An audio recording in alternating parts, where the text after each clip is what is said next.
नमस्कार, स्वागत है आप सभी का। मैं हूं आपके साथ शाफनी पटनायक। बुलेटिन की शुरुआत करेंगे। हरिद्वार में नगर निगम बोर्ड बैठक में जमकर हंगामा हुआ। निगम के बजट को लेकर टाउन हॉल में बैठक बुलाई गई थी। इस बैठक में बीजेपी पार्षदों ने जमकर हंगामा किया। पार्षदों का कहना था कि मेयर अनीता शर्मा के पति अशोक शर्मा निगम के आंतरिक मामलों में जमकर हस्तक्षेप करते हैं। हंगामा इतना बढ़ गया कि मेयर अनीता शर्मा को बोर्ड बैठक छोड़कर बाहर जाना पड़ा था। वही हंगामा शांत होने के बाद मेयर दोबारा बैठक में आई और पार्षदों ने मेयर पति पर महिला पार्षदों के साथ अभद्रता का आरोप लगाते हुए माफी मांगने की भी बात कही। दरअसल बोर्ड बैठक के दौरान अशोक शर्मा सफाई व्यवस्था के लिए जारी किए गए टेंडरों का विरोध करने लगे। इस पर भाजपा पार्षद भड़क गए और मेयर के खिलाफ नारेबाजी करने लगे। पार्षदों के हंगामे के चलते मौके पर पुलिस बल भी तैनात किया गया।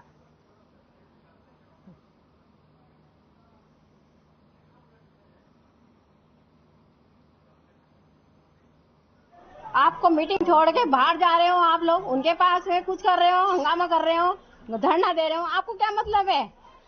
और आप ये सोच रहे हो कि ये हमारी आवाज दबा दोगे आप लोग, तो वो दबने वाली नहीं है। अब देखो, आप करोड़ की संपत्ति कब्जाने में लगे हुए हैं और कोठियां कब्जा रहे हैं और उनका साथ दे रहे हैं। कैसे ये भाजपा के हैं?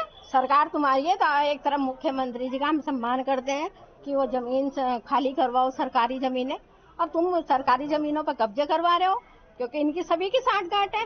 हम बोल रहे हैं तो हम गलत हैं कि मेयर पति को ये करना चाहिए। मेयर पति का हस्तक्षेप आप देख रहे हैं। वे अपने ऑफिसों में बुलाते हैं, निगम के कर्मचारियों को बुलाते हैं, निगम के कर्मचारियों को डांटते हैं और उनसे कमीशन की बात करते हैं। जब कर्मचारी साहब कहता है जी कोई कमीशन का हमारे पास ऐसा कोई खाता नहीं है कि हम आपको कमीशन दें, तो वो जबरदस्ती अपना हठधर्मिता दिखाते हैं। और आज भी जब हमारी बोर्ड बैठक शुरू हुई तो उन्होंने वहां पर अपने कुछ 15-20 साथियों को लेके यहाँ पे बैठ के उन्होंने उपद्रव मचाना शुरू कर दिया और हाय के नारे लगाने शुरू कर दिए मेयर के खिलाफ। हमने आगे अंदर पूछा मेयर मैडम से कि आपके पति जो बाहर उपद्रव कर रहे हैं आप उसके समर्थन में हैं, उसके विरोध में? तो मेयर ने इस बात का कोई जवाब नहीं दिया और वो थोड़ी देर बाद वहां से उठ के चली गई है। हमें लगता है कि वो अपने पति के समर्थन में है और वो शहर के व्यवस्था को कोई ध्यान नहीं देना चाहती और उनके पास कोई विजन भी नहीं है काम करने का हमारे।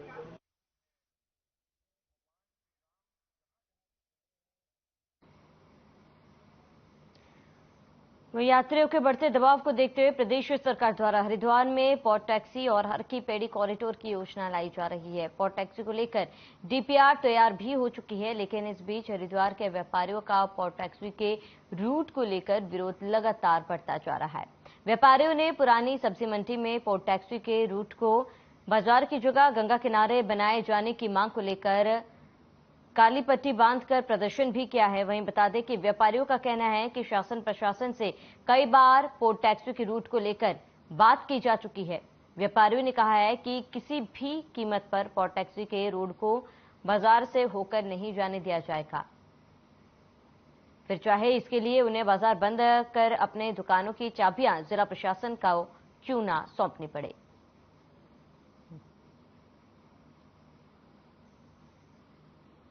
देखिए, अभी हम सब लोग जो हैं बार बार मैं आपके चैनलों से यही वो करना चाह रहा हूं कि हमारा पोर्ट टैक्सी को लेकर कोई विरोध नहीं है। हमारा सिर्फ रूट को व्यापारियों का जो विरोध है केवल रूट को लेके है।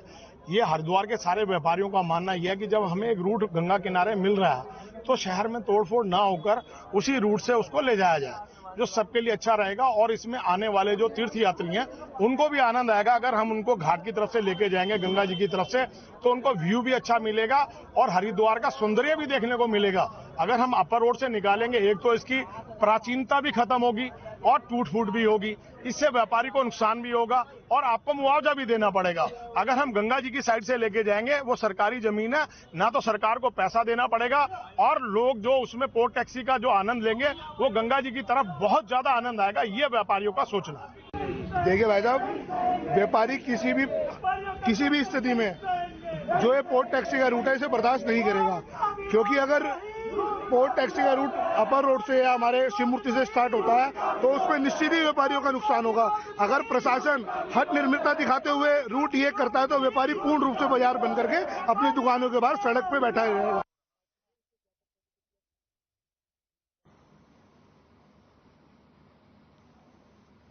काशीपुर में एएसपी अभय सिंह ने पीसी की, जहां उन्होंने नगर में धार्मिक सौहार्द को बिगाड़ने वाले लोगों को चेतावनी दी है। उन्होंने कहा है कि एक युवा नेता द्वारा दिल्ली में हुए साक्षी हत्याकांड को लेकर सोशल मीडिया पर एक पोस्ट डाली गई थी, जिसको लेकर दूसरे पक्ष के लोगों द्वारा सर तन से जुदा करने जैसी पोस्टें डाली जा रही है और दोनों ओर से अन्य कई प्रकार की पोस्टें डालकर नगर की धार्मिक भावनाओं को भड़काने का प्रयास किया जा रहा है। उन्होंने उपद्रवी तत्वों को चेतावनी देते हुए कहा है कि यदि वे अपनी हरकतों से बाज नहीं आए तो उन्हें गिरफ्तार कर जेल भेजा जाएगा।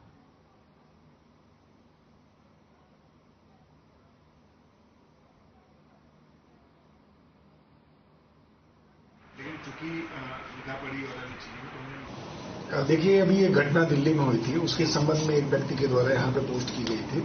उस पोस्ट को कुछ लोगों ने उसको क्वेश्चन किया और उसके बाद हमारे संज्ञान में प्रकरण आते ही तत्काल उस व्यक्ति को, जो हमारी पुलिस मुख्यालय द्वारा हमें सौंपी है कार्रवाई करने के लिए, तत्काल उस पोस्ट को डिलीट कराने के अलावा अन्य जो कार्रवाइयां हैं उसको अमल में लाई गई थी। उसी समय जो दूसरे पक्ष के कुछ खुराफाती हैं जो सामाजिक शांति को बिगाड़ना चाहते हैं, सामाजिक सौहार्द को बिगाड़ना चाहते हैं, तो लगातार उसी चीज को लेकर के और आपत्तिजनक, जबकि पुलिस ने संज्ञान में लेकर के प्रथम घटना को और तुरंत उस पर कार्रवाई करी, इसके बावजूद भी लगातार की जा रही है। हम आपके माध्यम से लोगों को अपील कर रहे हैं कि काशीपुर एक शांतिपूर्वक शहर है और यहाँ का सामाजिक सौहार्द काफी समृद्ध है, हम इसे बिगड़ने नहीं देंगे। अगर कुछ लोग खुराफात करके और ये एक बैटल जो लड़ रहे हैं ये सोशल मीडिया पे और अनावश्यक रूप से लोगों को गुमराह करने का प्रयास किया जा रहा है, तो फिर हम सचेत करने के बावजूद भी अगर ये नहीं मानेंगे तो ऐसे लोगों के विरुद्ध मुकदमे की कार्रवाई भी करेंगे, इनकी हम अरेस्टिंग भी सुनिश्चित करेंगे। लिहाजा मैं सबसे अपील कर रहा हूं कि जो भी इस तरीके के लोग हैं उनको आप बताइए।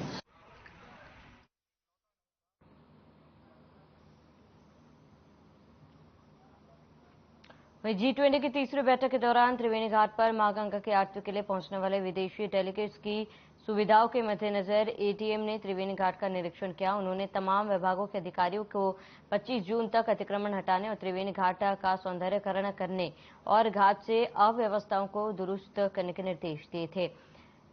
साथ ही सुरक्षा व्यवस्थाओं को भी पुख्ता करने के लिए पुलिस को कहा गया था। वहीं एडीएम ने बताया है कि त्रिवेणी घाट पर गंगा आरती के दौरान विदेशी डेलीगेट्स को उत्तराखंड की भव्य संस्कृति के दर्शन कराए जाएंगे। तो शहर थोड़ा सा आपको विस्तृत दिखाई देगा, जो अतिक्रमण है वो हट जाएंगे, साफ सफाई आपको अच्छी जो इंटरनेशनल क्वालिटी की होती है, शहर साफ हो जाएगा और जो हमारे घाट है वो रमणीक हो जाएंगे। जो हमारा पूजा का स्थल है वो आपको एकदम बदला हुआ नजर आएगा और जो गंगा का जो व्यू है अभी ठीक नहीं लगता है, वो आपको एकदम नया और सुंदर दिखने लगेगा। तो कब तक हो जाएगा? देखिए, डेडलाइन 25 जून है, 25 जून तक हमें ये सब कुछ ठीक करना है। घाट पे जो गंगा का जो है बीच में टापू बनाया, इसको किस तरह से मैनेज करेंगे? देखिए, इसको हम इस तरीके से, ये टापू रहेगा लेकिन इसका ब्यूटिफिकेशन हो जाएगा।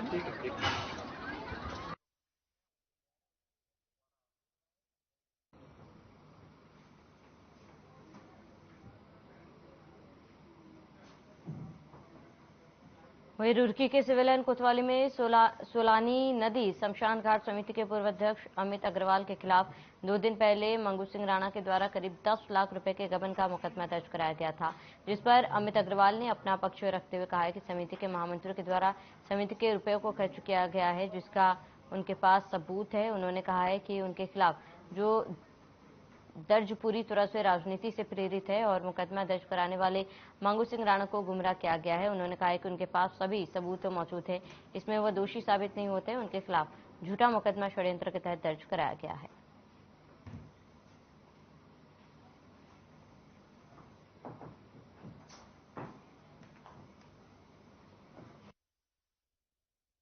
मुस्लिम धर्म में सुअर हराम है, उसी प्रकार हिंदुओं के लिए गौ मांस खाना भी हराम है और शमशान का ये जो पैसा है वो मेरे लिए गौ मांस के बराबर है। ये समझिए कि मैं सीधे सीधे ये कह रहा हूं कि मैं अपने धर्म से पथभ्रष्ट होऊंगा अगर 1 रुपया भी ये यूज किया कभी किया होगा। 10 लाख तो बहुत बड़ी चीज है। देखिए बंधुवर, मुकदमा दर्ज हुआ है, कोर्ट के आदेश पे हुआ है, उसमें कहीं ना कहीं कुछ गलत फहमियों के आधार पर हुआ है। मुख्य रूप से मेरे पास पूरी बैलेंस शीट का हिसाब मौजूद है, जिस पर देशबंधु गुप्ता जो हमारे महामंत्री जी हैं उनके हस्ताक्षर है। उन्हीं के द्वारा सारा खर्चा किया गया है। कहीं ना कहीं ये जो मुकदमा है इस समय पे आना किसी राजनीतिक द्वेष की स्थिति लग रही है। जो वर्तमान अध्यक्ष मंगू सिंह राणा जी भी हैं, उनको किसी के द्वारा बरगलाया गया है, वरना मुझे नहीं लगता कि वो इस तरह का काम करते। देशबंधु हमारे साथ महामंत्री के रूप में थे और चूंकि उनका घर शमशान घाट के नजदीक था, तो शमशान घाट में जो पैसे आते हैं वो किसी भी शव के जाने के बाद उसके क्रियाक्रम होने पर जो लकड़ी का भुगतान होता है और अन्य रसीदें कटती हैं उसके आधार पर आते हैं। उसमें देशबंधु जी का घर पास था, तो वही वहां से नगद पैसा वहां से ले लेते थे। अब तक उन्होंने अपने पास वो पैसा रखा है और उसके लिए मैं आपको दिखा भी देता हूं, अगर आप इसका विजुअल ले पाए। ये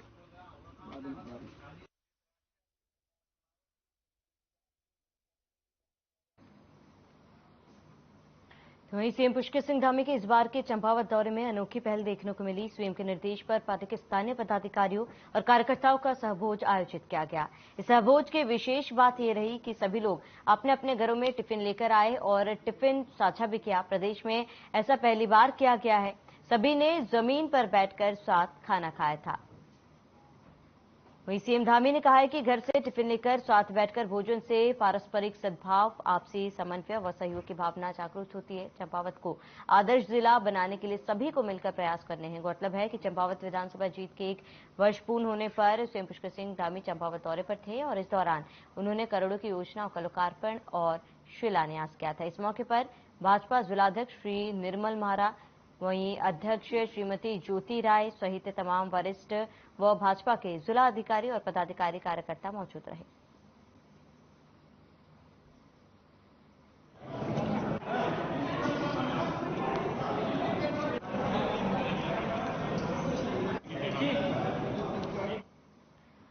वहीं पहाड़ में बढ़ती जा रही लव जिहाद की घटना को देखते हुए यमुना घाटी के व्यापारियों ने बाजार बंद रखने का ऐलान किया। वहीं बाल विकास मंत्री रेखा आर्य ने कहा है कि इन मामलों को देखते हुए हमें सतर्क रहना चाहिए। खासतौर पर जिन बालिकाओं ने केरला स्टोरी नहीं देखी उन्हें यह देखनी चाहिए, क्योंकि इस स्टोरी में इस घटना की विस्तृत जानकारी है कि किस तरह से धर्म विशेष के लोग माइंड वॉश करते हैं। साथ ही कहा है कि सोशल मीडिया मित्रता पर भी हमें सजग रहना चाहिए। वही बता दें कि पिछले कुछ दिनों में उत्तरकाशी के पुरोला और देहरादून के चक्राता में ऐसी घटनाएं सामने आ रही है, जिससे स्थानीय जनता में भारी आक्रोश है।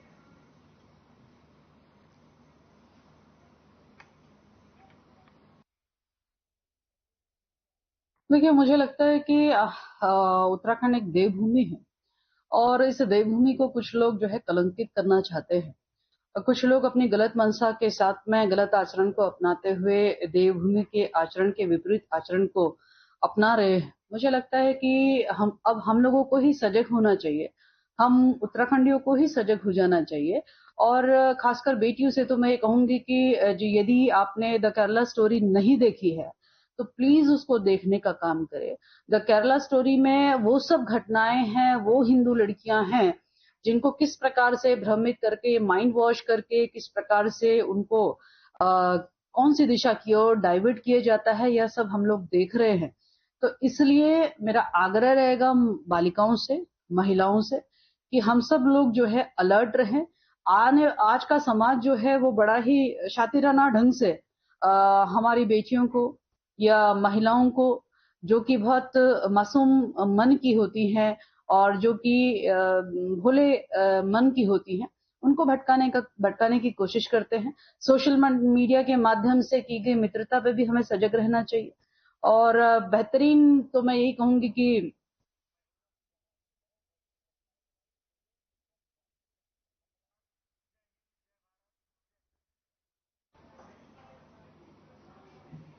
उत्तराखंड में लफ्जियात पर सियासत गर्मा गई है। दरअसल देहरादून के लैंसडाउन चौक पर एकत्रित हुए भैरव सेना के सैकड़ों कार्यकर्ताओं ने राज्य में बढ़ते लफ्जियात के मामलों के विरोध में जमकर विरोध प्रदर्शन किया। आक्रोशित कार्यकर्ताओं ने पुतला दहन कर जिलाधिकारी के माध्यम से पीएम और सीएम धामी के नाम से एक ज्ञापन भी प्रेषित किया है। ज्ञापन के माध्यम से उत्तरकाशी, विकासनगर सहित अन्य क्षेत्रों में हुई लफ्जियात की घटना के दोषियों के खिलाफ सख्त कार्रवाई की मांग की गई है। साथ ही राज्य में बाहरी लोगों के सत्यापन की भी मांग की गई।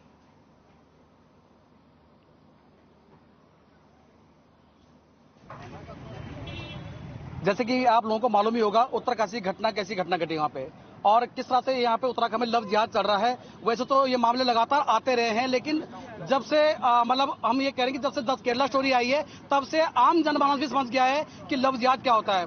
उत्तरकाशी में एक 15 साल की नाबालिग लड़की को भगा कर ले जाया जाता है। अगर वो लड़की पकड़ में नहीं आती, वो लोग पकड़ में ना आते तो शायद से वो लड़की यहाँ से जा चुकी होती और उसके साथ क्या होता है ये तो भगवान ही जानता है। विकासनगर में भी अभी आप देख रहे हैं घटना के सामने आई है। एक 2 साल की बच्ची की मां को एक नईम नाम का व्यक्ति जो है परेशान कर रहा था, उसको भी पकड़ा। चकराता में भी अभी देखा होगा नाबालिग लड़की पकड़ी गई। ऐसे ही आपका लगातार जो है इस 2-3 हफ्ते के दौरान में कम से कम 15 से 20 मामले लव जिहाद के पकड़े गए हैं।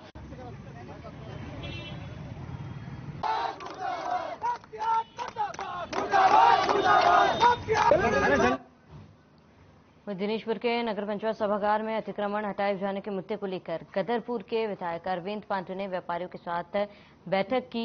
बैठक में व्यापार मंडल अध्यक्ष राजेश नारंग के नेतृत्व में भारी संख्या में व्यापारी मौजूद रहे। इस दौरान प्रशासन द्वारा अतिक्रमण हटाए जाने के संबंधित व्यापारियों के द्वारा विधायक अरविंद पांडे के समक्ष अपने अपने समस्याओं को अवगत कराया। इस दौरान गदरपुर के विधायक अरविंद पांडे ने कहा कि व्यापारियों से वार्ता की गई। सभी व्यापारियों ने सरकारी संपत्ति से अतिक्रमण हटाए जाने की सहमति दी है, परंतु दिनेशपुर शहर को हाईटेक शहर में बदलने की व्यापारियों ने मांग की। उन्होंने ये भी कहा है कि हर संभव व्यापारियों की बात पर दिनेशपुर शहर को हाईटेक बनाया जाएगा। वहीं उन्होंने कहा कि कल अधिकारियों के संग अतिक्रमण संबंधित वार्ता की जाएगी।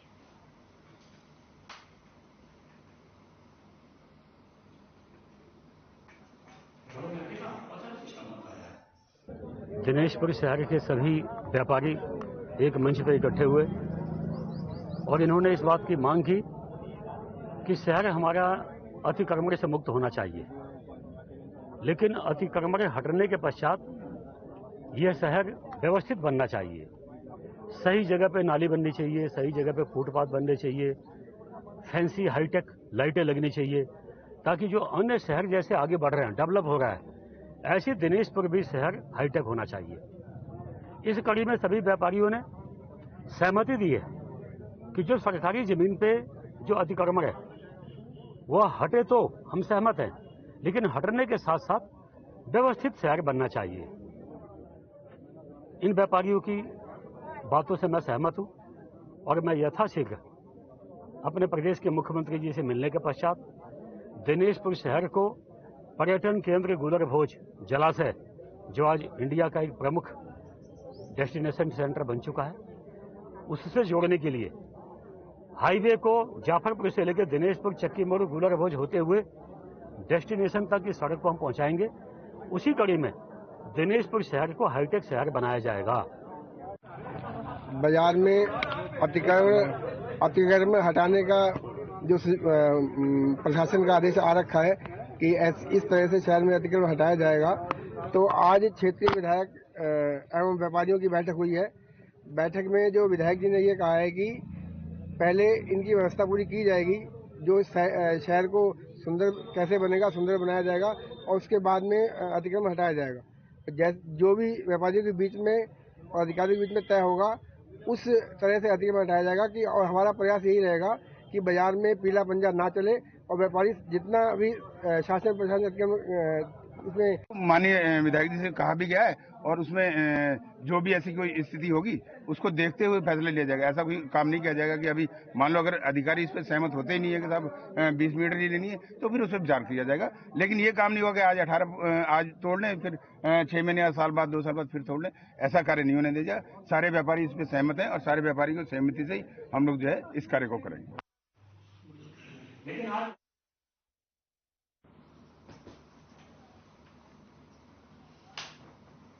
जनपद उधम सिंह नगर के जसपुर में एक युवक की मंदिर में बने तालाब में नहाने के दौरान डूबने से मौत हो गई। युवक की मौत की सूचना मिलते ही परिजनों में कोहराम मच गया। वहीं मौके पर पहुंची पुलिस ने मृतक के शव को कब्जे में लेकर पोस्टमार्टम कराकर शव परिजनों को सौंप दिया है। वहीं अपर पुलिस अधीक्षक अभय सिंह ने बताया कि जसपुर जोशियान मोहल्ला निवासी दुष्यंत जोशी की डूबने से मौत हुई है, जिसका पंचनामा भर पोस्टमार्टम की कार्रवाई की गई।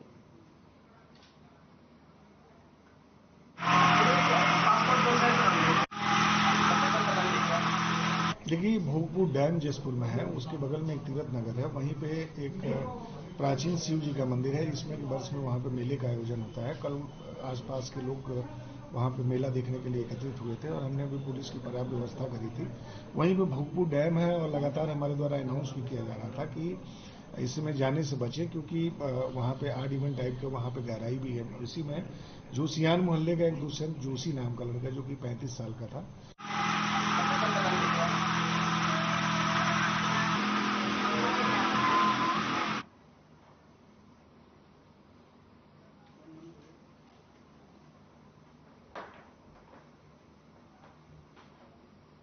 तो प्रतिभा सम्मान समारोह का आयोजन किया जा रहा है। इस कार्यक्रम का आयोजन बेलजूड़ी स्थित रोज व्यू रिसोर्ट में किया जा रहा है। समारोह में उत्तराखंड बोर्ड 10वीं और 12वीं परीक्षा में अपने अपने विद्यालय में टॉप 3 आने वाले विभिन्न विद्यालयों के मेधावी छात्र छात्राओं और यूपीएससी में 296 रैंक हासिल करने वाले मोइन मंसूरी का स्मृति चिन्ह और प्रस्तुति पत्र देकर सम्मानित किया गया।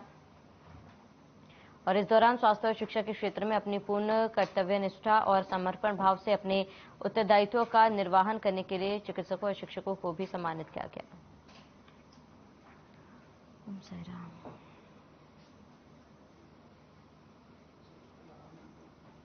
इस बार है तो किस तरीके का अनुभव है आपको, किस तरीके का आपको महसूस हो रहा है और क्या आप जो है संदेश देना चाहते हैं? जी, अनुभव की बात करूं तो जब से रिजल्ट आया है काफ़ी मज़ा आ रहा है। तरह तरह से लोग आ रहे हैं मुझसे मिलने के लिए और जहां भी मुझे सम्मान समारोह में बुलाया जा रहा है तो मेरी कोशिश है कि मैं वहां पहुंचकर जो वहां युवा हैं, बच्चे हैं, उनको कुछ संदेश दे सकूं। और युवाओं के लिए मेरा यही संदेश रहेगा कि सबसे पहले तो अपनी जो सपने हैं उनको बड़ा कीजिएगा, क्योंकि जब तक आप बड़ा सोचेंगे नहीं तो फिर आपको कुछ बड़ा मिलेगा नहीं। तो सबसे पहला यही है कि आप जब अपने सपना बड़ा करेंगे तो उसको पाने के लिए फिर प्रयत्न कीजिएगा। आपके पुत्र ने जो है IAS निकाला है और 296 रैंक लाया है, कैसा महसूस कर रहा हूँ, किस तरीके का आपको जो है अनुभव हो रहा है? मैं बहुत गर्व महसूस कर रहा हूँ और मुझे अनुभव इतना हो रहा है कि मैं इतना खुश हूँ कि मेरे पास अल्फाज नहीं है शुक्रिया अदा करने के लिए उस परवरदिगार। निश्चित रूप से आपका बेटा DM बनेंगे ये तो है, मगर इसका आपको किस तरीके का जो है वो अभी से जो है किस तरीके का आपको अनुभव प्राप्त हो रहा है? मुझे अनुभव ये प्राप्त हो रहा है कि मेरा बेटा आगे चल करके जब काम करेगा तो बहुत बड़ा काम करेगा और पूरे देश का नाम करेगा। तो किस तरीके की प्रेरणा मिली और घर का किस तरीके का माहौल रहा जो इन्होंने IAS निकाला? घर का माहौल तो ठीक था वैसे, लेकिन प्रेरणा ये थी कि हमने जो है बहुत ईमानदारी से जो है कमाया और ईमानदारी की कमाई से इनको पढ़ाया, जिसका जो है रिजल्ट जो है आज हमारे सामने है। मेहनत की कमाई से हमने इनको पढ़ाया। मैं रोडवेज में संविदा के चालक पर मतलब मुरादाबाद पीतल नगरी डिपो में कार्य करता हूँ। मंसूरी जी ने जो IAS निकाला, क्या लगता है आप उनके और कैसा महसूस कर रहे हैं आप? मेरे वो भांजे हैं, मामा हूँ, ये अल्लाह का बड़ा शुक्र और एहसान है उसका। कुरान अज़ीम की आयत है कि मंतशा और तज़िल्लु मंतशा, अल्लाह जिसे चाहता है इज्जत बख्शता है और जिसे चाहता है वो जिल्लत देता है। ये अल्लाह का बड़ा करम और एहसान है कि उसने इस इज्जत से नवाजा कि आज हम आपके यहाँ आए। बड़ा करम अल्लाह का एहसान है, बेहिसाब खुशियाँ हैं और छोटा बड़ा बस्ती वाले सभी लोग जो है जितने भी बहुत खुश।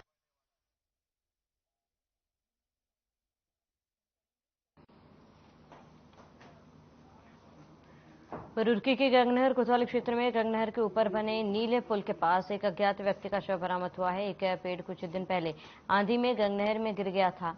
यह शव उसी पेड़ में अटका हुआ मिला। आसपास से गुजर रहे लोगों ने जब शव को देखा तो क्षेत्र में हड़कंप मच गया, जिसके बाद मौके पर काफी भीड़ जमा हो गई। पुलिस को सूचना दी गई। सूचना मिलते ही पुलिस मौके पर पहुंची और गंगनहर में डूब रहे लोगों की जान बचाने वाले मोनू जलवीर नाम के युवक को बुलाया गया, जिसकी मदद से पुलिस ने शव को गंगनहर से बाहर निकाला।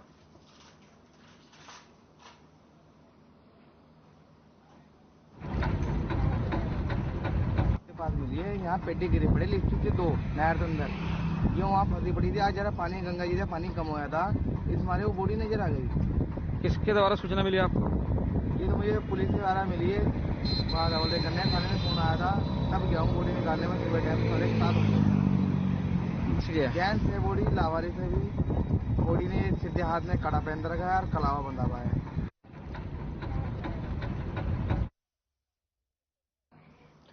जनपद में चल रही उठक पटक के बाद एक सुखद खबर सामने आ रही है। एक पूर्व सैनिक द्वारा स्थापित गंगोत्री फिजिकल एकेडमी के 30 से अधिक छात्रों का चयन अग्निवीर, फॉरेस्ट गार्ड एवं उत्तराखंड पुलिस में हुआ है। आपको बता दें, जनपद उत्तरकाशी के पूर्व सैनिक चंद्रमोहन पवार द्वारा स्थापित गंगोत्री फिजिकल एकेडमी में जनपद उत्तरकाशी एवं टिहरी के छात्र आर्मी, पुलिस एवं फॉरेस्ट गार्ड का निःशुल्क प्रशिक्षण प्राप्त करते हैं। साथ ही पूर्व सैनिक चंद्र मोहन इनके खाने एवं रहने की व्यवस्था भी निःशुल्क करते हैं। और अभी यह संस्था 300 से भी अधिक सैनिक भारत की रक्षा के तैयार कर चुका है और लगभग 100 से अधिक छात्र छात्राएं यहां प्रशिक्षण ले रहे हैं और जनपद में आपदाओं, वृक्षारोपण सहित कई अन्य कार्यों में भी योगदान दे रहे हैं।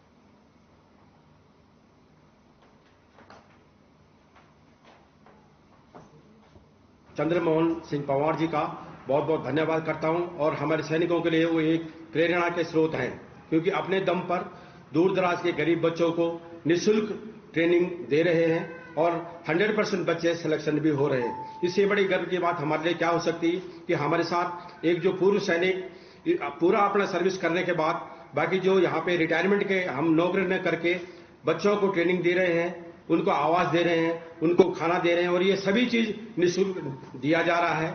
हम सभी पूर्व सैनिकों से अनुरोध करते हैं कि ये एक हमारे लिए प्रेरणा स्रोत है। इस प्रकार का जवान, इस प्रकार का हौसला बहुत कम देखने को मिलता है। गंगोत्री फिजिकल एकेडमी एक सर बना ही हुआ फिजिकल के लिए और लोगों को जो है मतलब एक रोजगार तो नहीं कहेंगे, एक सही मार्गदर्शन दिखाने के लिए। और आपको जैसे पता है कि विगत 1-2 महीने में जब हमें रिटर्न हुआ था हमारा, तो हमारे पास 30 से 40 बच्चे स्टूडेंट थे, जिसमें से हमारे 30 बच्चे हर विभाग में 30 बच्चों का सिलेक्शन हुआ। इंडियन आर्मी में भी, पुलिस में और बंदी रक्षक में, तीनों में जो है 30 बच्चे जो है। तो चलिए इसके साथ इस बुलेटिन में फिलहाल में इस देते हैं। देश प्रदेश की तमाम बड़ी खबरों के लिए बने रहे हमारे साथ।